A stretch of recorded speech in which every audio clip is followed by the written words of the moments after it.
ഓം ശ്രീ സായിരാം. ഭഗവാന്റെ പാതാരവിന്ദങ്ങളിൽ സാഷ്ടാംഗം നമസ്കരിച്ചുകൊണ്ട് എല്ലാവർക്കും അന്തർശൗര്യയജ്ഞത്തിന്റെ 254 ഭാഗത്തിലേക്ക് സ്വാഗതം. ഇത് നമുക്ക് വേണ്ടി ഹോസ്റ്റ് ചെയ്യുന്നത് ശ്രീ ശിവപ്രസാദ് കാസർഗോഡാണ്. നമുക്ക് വേണ്ടി കോർഡിനേറ്റ് ചെയ്യുന്നത് ശ്രീമതി വത്സല ഗോപാലകൃഷ്ണൻ മഞ്ചേരിയാണ്. നമുക്ക് വേണ്ടി വായിക്കുന്നതും അനുഭവം പങ്കുവയ്ക്കുന്നതും ശ്രീമതി തുളസി തൃശ്ശൂരാണ്. ശ്രീമതി തുളസി വത്സല ഗോപാലകൃഷ്ണൻ ഓംകാരം പറഞ്ഞ ശേഷം വീഡിയോ ഓൺ ചെയ്ത് താങ്കൾക്ക് പറഞ്ഞു തുടങ്ങാം കേട്ടോ. സായിരാം. സായിരാം മേഡം. സായിരാം. വത്സല കയറിയില്ലേ? സായിരാം.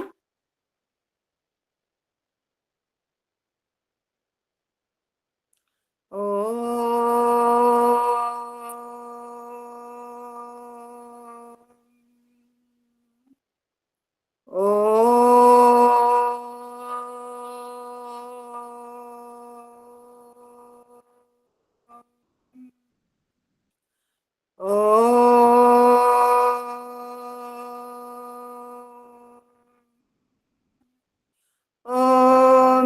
साईश्वराय विद्महे सत्यदेवाय धीमहि तन्नः सर्वः प्रचोदयात्. ॐ साईश्वराय विद्महे सत्यदेवाय धीमहि तन्नः सर्वः प्रचोदयात्. ॐ साईश्वराय विद्महे सत्यदेवाय धीमहि तन्नः सर्वः प्रचोदयात्. ॐ शान्ति शान्ति शान्तिः. സായിരാം. ശ്രീമതി തുളസി വീഡിയോ ഓൺ ചെയ്തിട്ട് വായിച്ചു തുടങ്ങിക്കോളൂ. Sairam.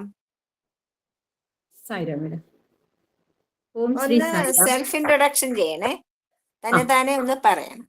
Sai Ram. Om Shri Sairam. My most humble പ്രണാംസ് at the lotus feet of our beloved Bhagavan Sri Sathya Sai Baba. Sairam to one and all who are presented here. എൻ്റെ പേര് തുളസി. ഞാൻ തൃശ്ശൂർ സമിതി അംഗമാണ്. തൃശ്ശൂർ ജില്ലയിൽ താമസിക്കുന്നു. പ്രൊഫഷൻ കൊണ്ട് ഞാൻ ഒരു നേഴ്സായിരുന്നു.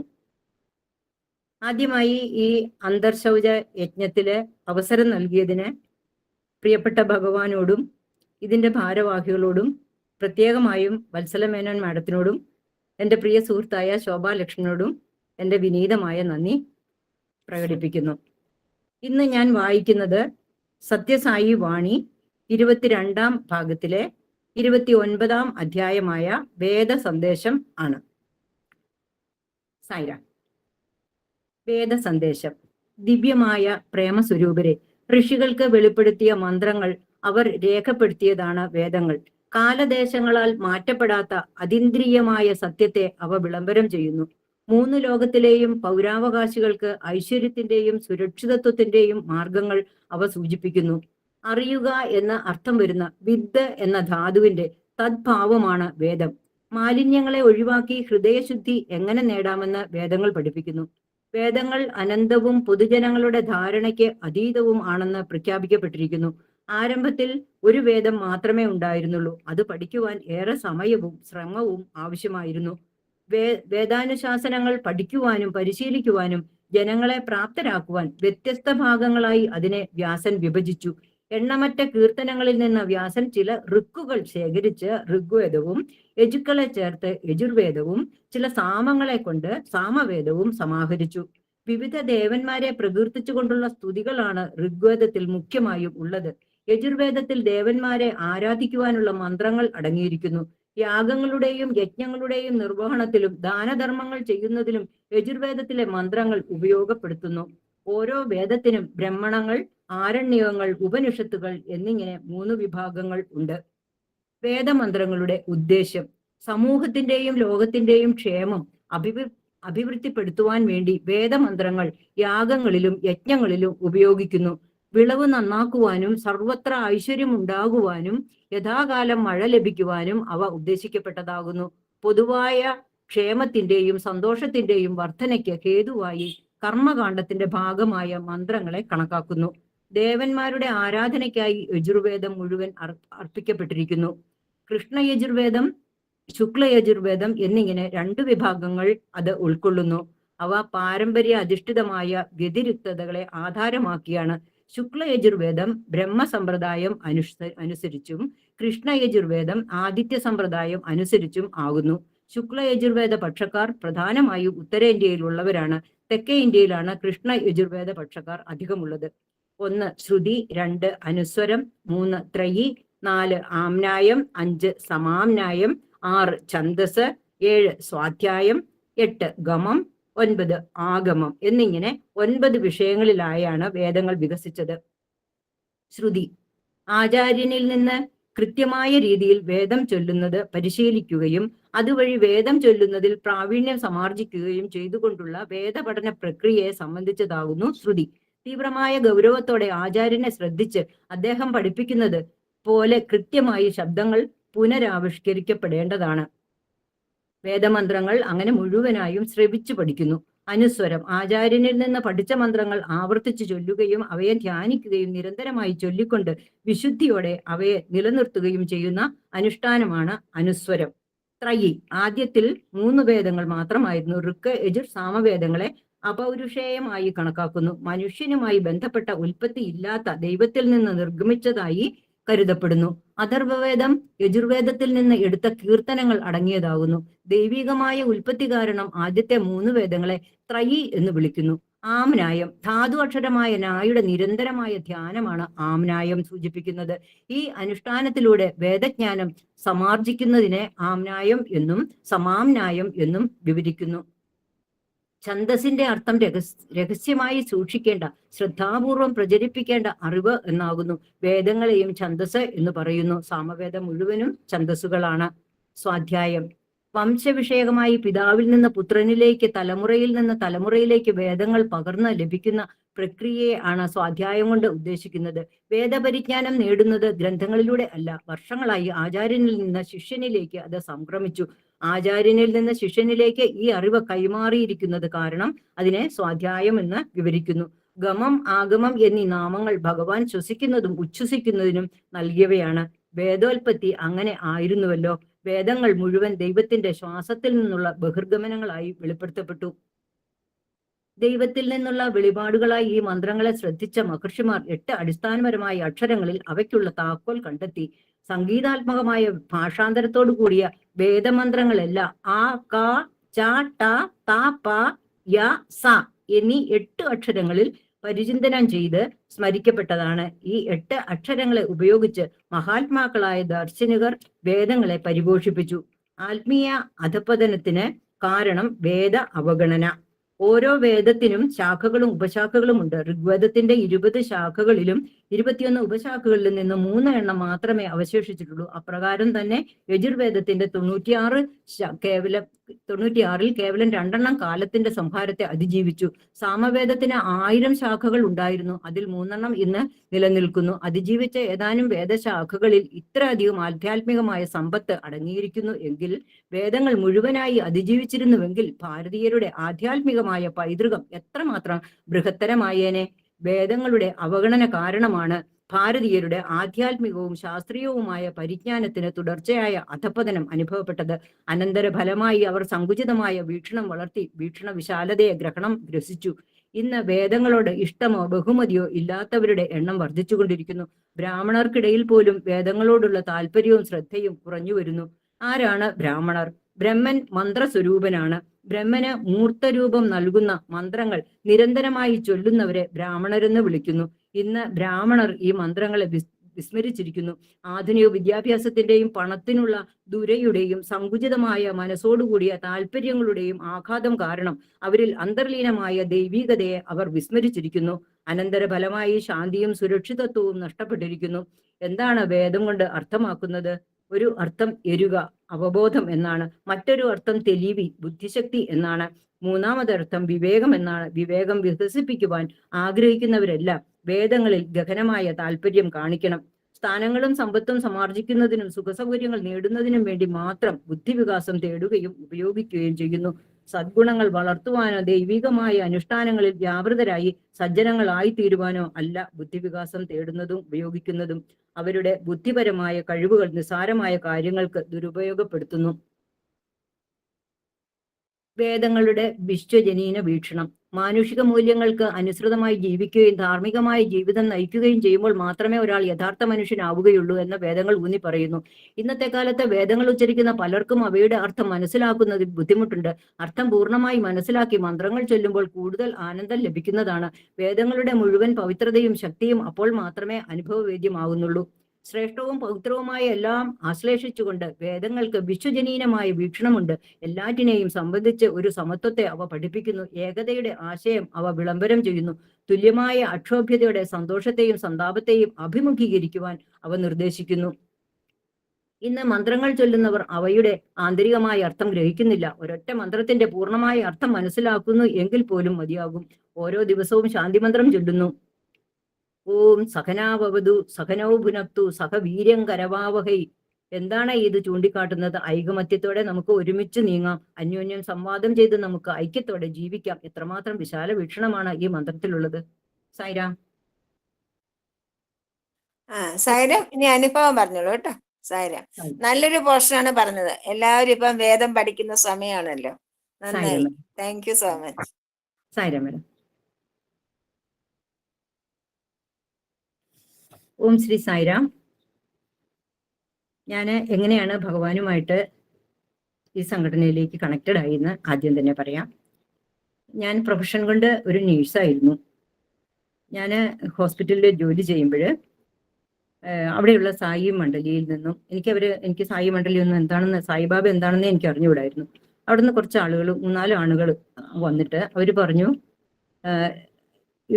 ഞങ്ങൾ ഇവിടെ കിടക്കുന്ന കിടപ്പ് രോഗികൾക്ക് ഭക്ഷണം കൊടുക്കാൻ ആഗ്രഹിക്കുന്നു, ഉച്ചഭക്ഷണം കൊടുക്കാൻ ആഗ്രഹിക്കുന്നു. അപ്പോൾ അതിനെന്താണ് ചെയ്യേണ്ടതെന്ന് ചോദിച്ചു വന്നു. അവരെ കണ്ടപ്പോൾ തന്നെ എനിക്ക് സാധാരണ ഹോസ്പിറ്റലിലേക്കൊന്നും, സർക്കാർ ഹോസ്പിറ്റലിലേക്ക് കയറി വരുന്ന ആൾക്കാരെ പോലെയല്ല, വളരെ വിനീതമായ സംസാരം, വൈറ്റ് ആൻഡ് വൈറ്റ് ഡ്രസ്സ്, വിഭൂതിയൊക്കെ തൊട്ട് എനിക്ക് അന്നേരം തന്നെ എൻ്റെ ഹൃദയം ഭഗവാൻ കണക്ട് ചെയ്തു ഭഗവാനിലേക്ക്. അവർക്ക് ഞാൻ അവരോട് സംസാരിച്ച് അവർ നല്ല പ്രൊഫഷനിൽ ഇരിക്കുന്നവരും റിട്ടയർ ആയവരും ഒക്കെ ഉണ്ട്. അങ്ങനെ അവരെല്ലാ ശനിയാഴ്ചകളിലും വന്ന് കണക്കെടുക്കും എത്ര രോഗികളുണ്ടെന്ന്. സൺഡേയിൽ ലഞ്ച് കൊണ്ടുവരും. അപ്പോൾ ഇങ്ങനെ മറ്റ് സ്റ്റാഫിനോടില്ലാത്ത ഒരു ബന്ധം അവർക്ക് എന്നോടും ഉണ്ടായി, അവരോട് എനിക്കും ഉണ്ടായി. പല പ്രാവശ്യമായിട്ട് ചിലപ്പം ഭക്ഷണപ്പൊതി എൻ്റെ കയ്യിലായിരിക്കും തരിക, ഞാനായിരിക്കും വിതരണം ചെയ്യുക. അപ്പൊ ഞാനിങ്ങനെ ചിന്തിച്ചു, എന്തുകൊണ്ടാണ് എൻ്റെ മുന്നിൽ കിടക്കുന്ന രോഗികൾക്ക് അവർ ഭക്ഷണം കൊടുക്കുന്നത്, എനിക്ക് എന്തുകൊണ്ടായിക്കൂടാ എന്ന്. ഞാൻ അങ്ങനെ അവരോട് ചോദിച്ചു, എനിക്കും ഇതിൽ പാർട്ടിസിപ്പേറ്റ് ചെയ്യാൻ പറ്റുമോ എന്ന്. തീർച്ചയായും പറ്റും, എൻ്റെ വീട്ടിൽ ഭജന നടക്കുന്നുണ്ട്, വരൂ എന്ന് പറഞ്ഞു. ഒന്നും ചിന്തിച്ചില്ല, ഞാനും എൻ്റെ അമ്മയും മക്കളും കൂട്ടി ഈ ഭജനയ്ക്ക് പോയി. അവിടെ ഉണ്ടായ കാര്യങ്ങളെല്ലാം എനിക്ക് വളരെയധികം ഇഷ്ടമായി. അവിടെ ബാലവികാസിൽ ചേർത്തു കുട്ടികളെ.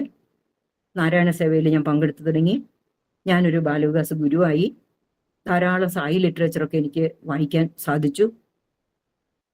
അങ്ങനെ എനിക്ക് എൻ്റെ അതുവരെയുള്ള ഒരു ഈശ്വരനെ കുറിച്ചൊക്കെ നമ്മൾ വായിക്കുമ്പോഴൊക്കെ എന്താ ബ്രഹ്മസത്യം ജഗത്ത് മിഥ്യ എന്നൊക്കെ കേട്ട് തലമുണ്ണാക്കിയിരുന്ന കാലമായിരുന്നു. അപ്പോഴാണ് ഭഗവാൻ പറഞ്ഞു തന്നത് ജഗത്ത് ഈശ്വരനാണെന്ന്. അപ്പൊ ഇതെല്ലാം എനിക്ക് വളരെ ആശ്വാസം ഉണ്ടാക്കി. ജീവിതത്തിനൊരു ലക്ഷ്യബോധമുണ്ടായി. ഒറ്റ പ്രോഗ്രാംസ് വിടാതെ ഞാൻ സമിതിയിലെ എല്ലാ ആക്ടിവിറ്റീസിലും സജീവമായിട്ട് ഞാനും മക്കളും പങ്കെടുക്കുമായിരുന്നു. അതിനുശേഷം വന്ന ഓണത്തിന് ഒരു ബസ് പുട്ടപർത്തിയിലേക്ക് പോകുന്നുണ്ട്, ആരെങ്കിലും പോകാൻ ആഗ്രഹിക്കുന്നോ എന്ന് ചോദിച്ചു. അപ്പോൾ ഞാൻ പേര് കൊടുത്തു, 4 സീറ്റ് ബുക്ക് ചെയ്തു. ഞാനും അമ്മയും മക്കളും കൂടെ അതിൽ ആദ്യത്തെ ദർശനത്തിനായിട്ട് പ്രശാന്തിയിലേക്ക് പോയി. അതിനുശേഷം വന്ന ഞങ്ങൾക്കെല്ലാം അവിടുത്തെ എല്ലാ കാര്യങ്ങളും വളരെയധികം ഇഷ്ടമായി. അതിനുശേഷം വന്ന ജാനുവരിയിൽ സേവാദൾ സർവീസിന് പോരുന്നുണ്ടോ എന്ന് ചോദിച്ചു. ഞാനതിൽ ബുക്ക് ചെയ്തു.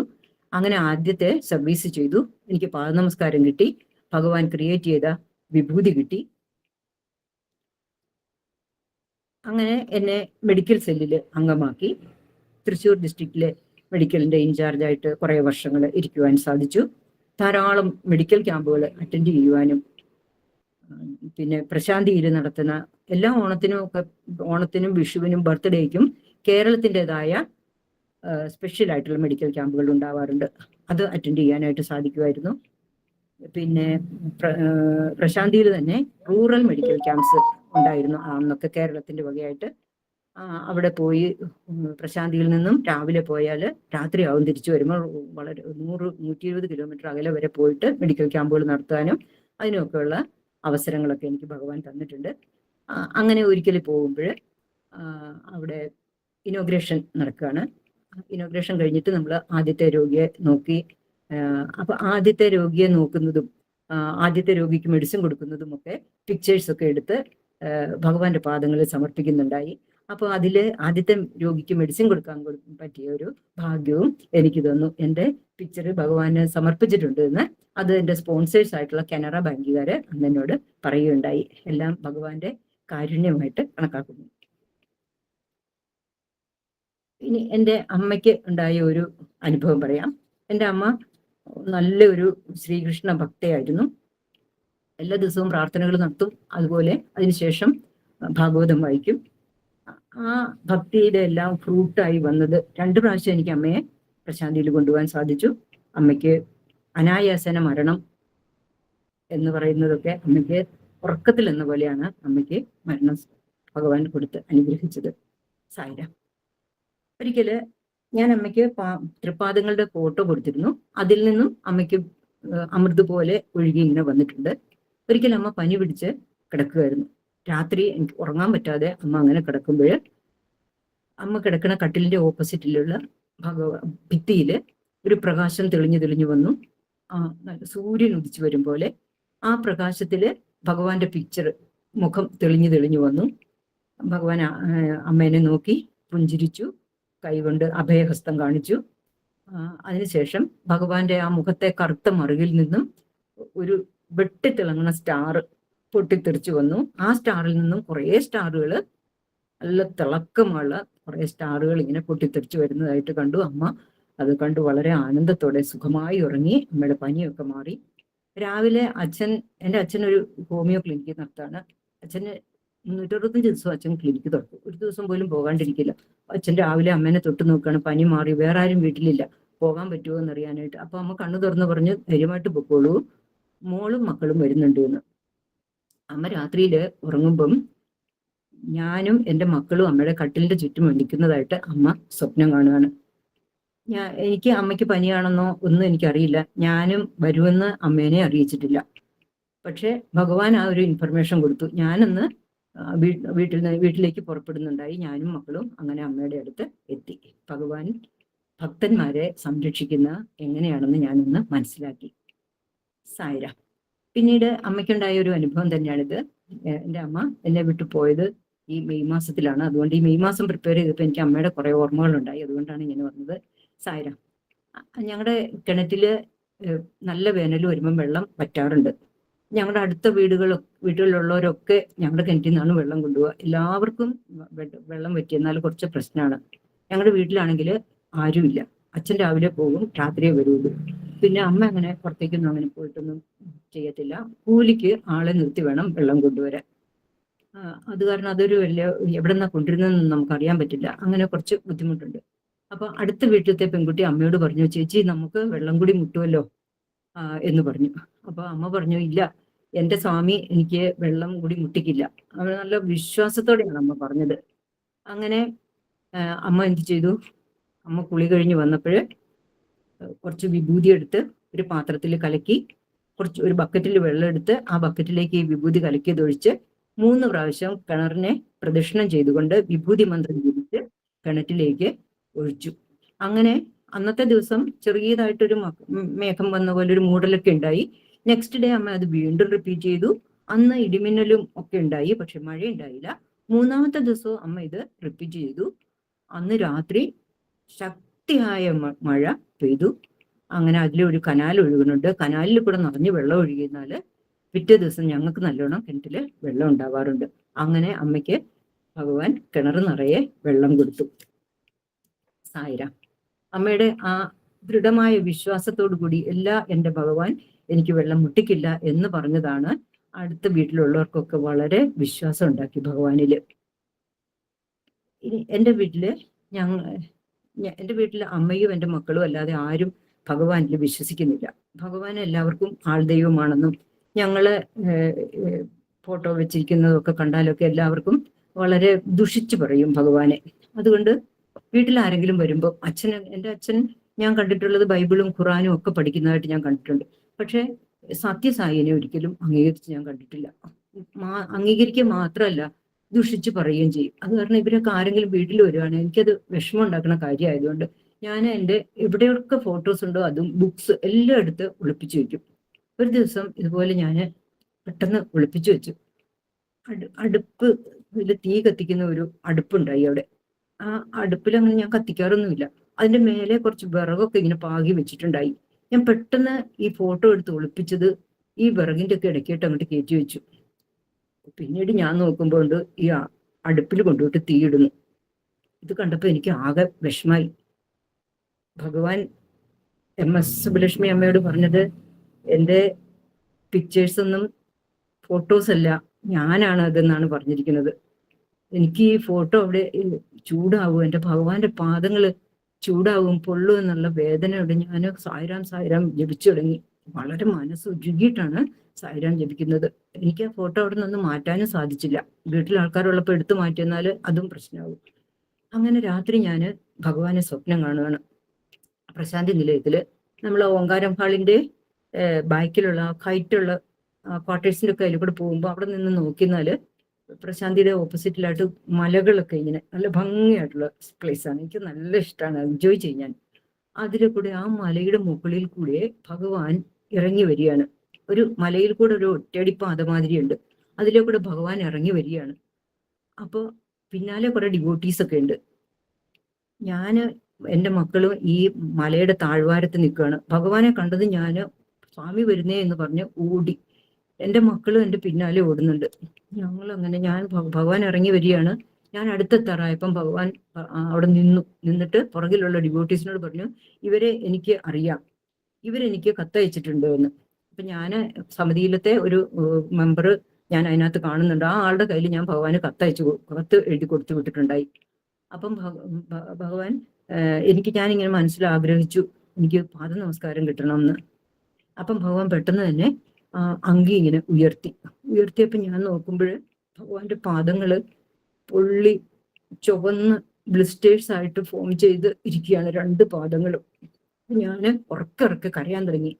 ഞാൻ പാദം നമസ്കരിച്ചില്ല. എനിക്ക് ഭയങ്കര വിഷമത്തോടെ ഞാൻ കരയാൻ തുടങ്ങി. ഉറക്കെ കരയുമ്പം ഭഗവാൻ എന്നെ ഹഗ് ചെയ്തു. അങ്ങനെ ഞാൻ നല്ല ഒരു ആനന്ദത്തിലായി. അപ്പൊ ഞാൻ പെട്ടെന്ന് തന്നെ ഉണർന്നു പോന്നു. ഓം ശ്രീ സായിരാം. സമയമായോ മാഡം? ഇല്ല, പറഞ്ഞോളൂ. സായിരാം. അങ്ങനെ എൻ്റെ ഭഗവാൻ, ഇത് 25 വർഷം മുമ്പ് ഞാൻ കണ്ട സ്വപ്നമാണ്. അതെനിക്ക് ഇന്നും എൻ്റെ മനസ്സിൽ നല്ലതുപോലെ തങ്ങി നിൽക്കുന്നുണ്ട്. സായിരാം. ഇനി പറയാൻ പറ്റുമോ മാഡം? എത്ര മിനിറ്റ് പറയാം? പറഞ്ഞോളൂ. സായിരാം. ഒരിക്കലും ഞാൻ എൻ്റെ ഉച്ചക്കത്തെ ഷിഫ്റ്റിന് വേണ്ടിയിട്ട് ഹോസ്പിറ്റലിലേക്ക് പോവുകയായിരുന്നു. അപ്പൊ എനിക്കൊരു ടി റോഡ് പോലെ ഒരു ജംഗ്ഷൻ, ഒരു പോക്കറ്റ് റോഡിൽ കൂടെ ചെന്നിട്ട് ഒരു ജംഗ്ഷനിലേക്ക് എനിക്ക് എൻട്രി ചെയ്യണം. അപ്പൊ ഞാൻ നല്ലോണം വണ്ടി ഇങ്ങനെ ഇടത്തോട്ട് ഒതുക്കി ഇങ്ങനെ കയറാൻ പോകുമ്പോൾ എൻ്റെ പിന്നിൽ ഒരു സ്കൂൾ വാൻ ഉണ്ടായിരുന്നു. സ്കൂൾ വാൻ എന്നെ ഓവർടേക്ക് ചെയ്തിട്ട് എൻ്റെ ജസ്റ്റ് മുന്നേ കയറ്റിയിട്ട് അവിടെ നിർത്തി കുട്ടികളെ ഇറക്കി കയറ്റുകയൊക്കെ ചെയ്യുന്നുണ്ട്. അപ്പൊ ഞാൻ കുറച്ച് വലത്തോട്ട് എടുത്ത് കയറി പോകാൻ വേണ്ടിയിട്ട് ഈ വാനിന്റെ ഓവർടേക്ക് ചെയ്ത് കയറാമെന്ന് കരുതിക്കൊണ്ട് കയറാൻ തുടങ്ങുമ്പോൾ ഒരു വലിയൊരു ട്രക്ക് വന്ന്, ഞാനതിനെ കണ്ടിട്ടേ ഇല്ല, വന്നിട്ട് എന്നെ ഇടിച്ചങ്ങോട്ട് തെറിപ്പിച്ചു. ഞാന് ഉറക്കെ സായിരാം എന്ന് വിളിച്ചു. അപ്പോഴ് എൻ്റെ ഫ്രണ്ട് ലെഫ്റ്റ് സൈഡ് സീറ്റില് ബാലവികാസ് ബുക്കുണ്ട്. അന്ന് ഞാൻ ഗ്രൂപ്പ് 3ക്ക് വേണ്ടി പ്രിപ്പയർ ചെയ്യാണ്. ഭഗവാന്റെ ഫോട്ടോ ഉണ്ട്. ഞാൻ ഉറക്കെ സായിരാം വിളിച്ചു. അപ്പൊ ഞാൻ കണ്ണു തുറന്ന് കാണുന്നത് എൻ്റെ വണ്ടി ഇങ്ങനെ പിന്നിലേക്ക് പറക്കണ മാതിരിയാണ്. ആ പുറകിലൊരു എന്തോ ഒരു അധ്യക്ഷൻ ഉദ്ഘാടനം ചെയ്തു, അങ്ങനെ ഇങ്ങനെയൊക്കെ എഴുതി വെച്ചു, മന്ത്രി ഉദ്ഘാടനം ചെയ്തു എന്നൊക്കെ എഴുതി വെക്കുന്നത് അതിനെന്താ പറയുക, ഫലകം എന്ന് ഞാൻ വിചാരിച്ചു. അതിൽ തട്ടിയിട്ട് എൻ്റെ വണ്ടി പോയിട്ട് അവിടെ നിന്നു, സ്റ്റോപ്പായി. ഞാനതിനെ ഓഫാക്കിയെന്ന് തന്നെ എനിക്ക് ഓർമ്മയില്ല. അവിടെ സ്റ്റോപ്പായി. എന്തായിരുന്നാലും ഞാൻ ഉറക്കെ സായിരാം സായിരാം വിളിക്കുന്നുണ്ടായി. അപ്പൊ ഞാൻ നോക്കുമ്പോൾ ആകെ മൊത്തം എനിക്ക് വലിയ കുഴപ്പമൊന്നും കാണില്ല, ബോധമൊക്കെ ഉണ്ട്. അപ്പൊ ആൾക്കാരെല്ലാം ഒരുപാട് പേര് ചുറ്റും കൂടി. അപ്പൊ അതിൽ വന്നവർ പറയുന്നുണ്ട്, ഒരു സ്ത്രീയാണ്, ആരെങ്കിലും സ്ത്രീകൾ വരൂ, ഒന്ന് പുറത്തേക്ക് ഇറക്കൂ, അങ്ങനെ ഇങ്ങനെയൊക്കെ പറയുന്നുണ്ട്. ഞാൻ നോക്കുമ്പോൾ എനിക്ക് വണ്ടിക്ക് എന്തൊക്കെയാ പറ്റിയിട്ടുണ്ടെന്നപ്പോൾ എനിക്ക് മനസ്സിലായി. ഞാൻ എൻ്റെ കുപ്പിയിൽ നിന്ന് കുറച്ച് വെള്ളം എടുത്ത് കുടിച്ചു.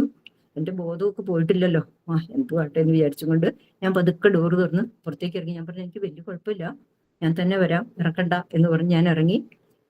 അങ്ങനെ പിന്നെ ഹോസ്പിറ്റലിലേക്ക് പോകുന്ന സ്റ്റാഫിനെ ഞാൻ കണ്ടു. അവരോട് എനിക്ക് അറ്റൻഡ് ചെയ്യാൻ പറ്റില്ല, ഡ്യൂട്ടി എന്ന് പറഞ്ഞയച്ചു.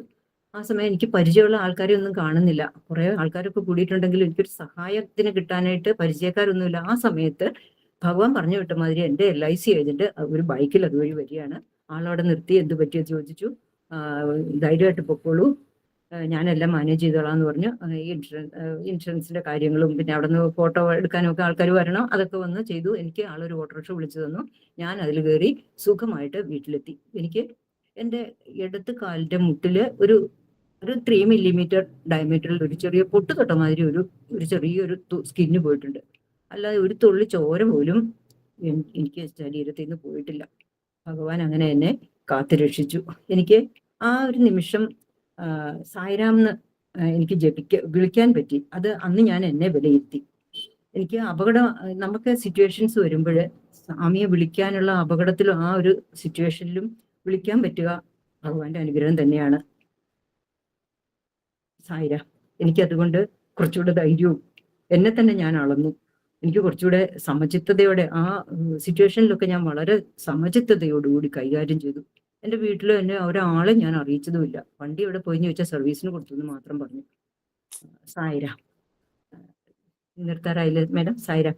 ഈ വാക്കുകളെല്ലാം ഭക്തിപൂർവ്വം ഭഗവാന്റെ തൃപ്പാദങ്ങളിൽ എന്തെങ്കിലും തെറ്റുപറ്റുകളൊക്കെ ഭഗവാന്റെ ഇത് ചെയ്യാം. സായിരാം. మొట్టమొదట మీరు సూపర్ మైండ్ లో ప్రయాణం చేయండి. So first let's begin with the super mind. ఇతను వేరుగా ఉన్నాడు. At this level you are separate from others. ఇది డ్యూయలిజం లో ప్రారంభం చేయండి. And you begin with the state of dualism. Dualism అనేది కూడా సత్యం కాదు. Dualism is never true. A man with dual mind is half blind. A man with dual mind is half blind. ఆ half blind లో నీవు పోతున్నావు. You are proceeding in half blinded nature. అప్పుడు నువ్వు దాంతో ప్రారంభం చేయి. And you begin with the క్రమక్రమేణా అదే హయ్యర్ మైండ్ కి పోతుంది. Gradually it goes up to the higher mind. ఈ హయ్యర్ మైండ్ కి పోయిన తర్వాత after having gone there నీ తత్వం నీకు రుచింపజేస్తుంది. you will know your own true nature. ఆ రుచింపజేసిన తర్వాత ఆ రుచిని మరిగినటువంటి నీవు the more you relish the taste of the true nature, క్రమక్రమేణా ఇల్యూమినేషన్ మైండ్ కి వస్తుంది. slowly you come to illumination mind. ఈ ఇల్యూమినేషన్ పూర్తి ఏకత్వాన్ని గుర్తించిన తర్వాత ఓవర్ మైండ్ లో చేరిపోతుంది. When once this unity oneness is experienced, it goes up to the over mind. అది ఏ నీ గమ్యము. That is your goal. అది ఏ నీ యొక్క సర్వము.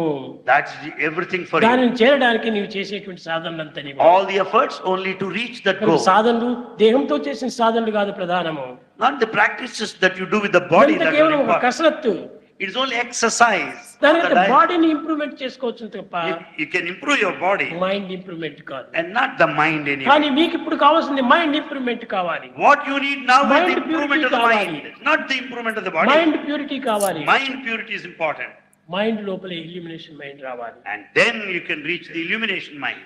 కనుక మీరు ఈ సేవనంతా ఏదో ప్రాపంచికంగా మనం చేస్తున్నాము, ప్రాపంచికమైనటువంటి వ్యక్తులకు చేస్తున్నాము అని మీరు ఏమాత్రం ఈ భావన పెట్టుకోకూడదు. Never consider this all worldly service rendered. ఎప్పుడు నీవు సేవకు వెళ్ళినప్పటికీ స్వామి చెప్పిన మాటలు నీవు తలుచుకుంటూ పో. Whenever you start doing service, remind yourself Bhagavan's teachings. అతనిలో ఉన్నది కూడా నువ్వు భగవంతుడే. The man who receives service also is the same act God. చేస్తున్నాడు. And he is just acting that way. ఆ యాక్ట్ లోపల కూడా మనం ఒక పార్ట్ గా ఉండాలి. In this acting you should be a part.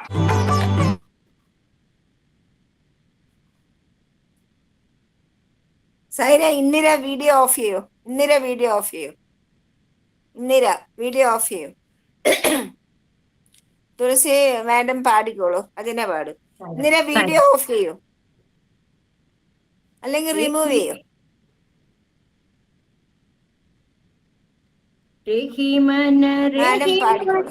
Ram Rahim, Rahiman Ram Rahim, Sai Ram Krishna करीम, साई राम कृष्ण करीम, बुद्ध सौराष्ट्र नानक साई, बुद्ध सौराष्ट्र नानक साई, यीशु पिता प्रभु साई तुम हो, यीशु पिता प्रभु साई तुम हो, भजो रे मनवा राम रहीम, भजो रे मनवा Ram Rahim, Ram Rahim Sai Krishna Karim, Ram Rahim Sai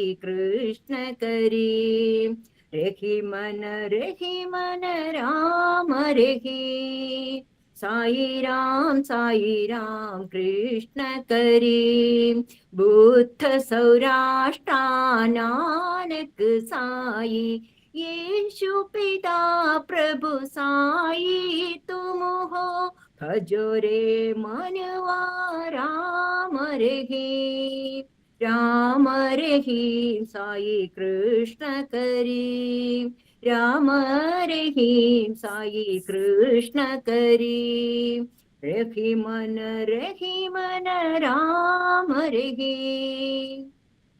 Sai Ram. Thank you. Sairam. Thank you madam. Sai ഉപമ, ഒരു വാഴയ്ക്ക് അനേകം ഉപയോഗങ്ങളുണ്ട്. വാഴയിലയിൽ ഭക്ഷണം കഴിക്കാം, വാഴപ്പൂ കൊണ്ട് കറികൾ ഉണ്ടാക്കാം, വാഴപ്പോള കൊണ്ട് ധാരാളം നാരുകൾ കൊണ്ട് പല സാധനങ്ങൾ ഉണ്ടാക്കാം, വാഴപ്പിണ്ടി ഔഷധമുള്ളതാണ്. ഇങ്ങനെയൊക്കെ ആണെങ്കിലും വാഴയുടെ പ്രധാന ഉപയോഗം വാഴക്കുല തന്നെയാണ്. നിങ്ങൾ വാഴക്കുലയ്ക്ക് വേണ്ടിയാണ് വാഴ നട്ടു വളർത്തുന്നത്, അല്ലാതെ ഇലയ്ക്കോ പൂവിനോ പിണ്ടിക്കോ വേണ്ടിയല്ല. അതുപോലെ തന്നെ ഈ മനുഷ്യ ശരീരത്തിന് പ്രധാനപ്പെട്ട ഉപയോഗം സത്യ സാക്ഷാത്കാരമാണ്. ബാക്കിയുള്ളതൊക്കെ യാദൃശ്യം മാത്രമാണ്. കൈകൾ നൽകപ്പെട്ടിരിക്കുന്നത് ഭഗവത് പൂജ ചെയ്യുന്നതിനും ഭഗവത് പാദങ്ങളിൽ മുറുകെ പിടിക്കുന്നതിനും മാത്രമാണ്. കാതുകൾ ഈശ്വരമഹിമ കേൾക്കാനും കണ്ണുകൾ ഈശ്വരന്റെ ചമത്കാരങ്ങൾക്ക് സാക്ഷിയാകുവാനുമാണ് നൽകപ്പെട്ടിരിക്കുന്നത്.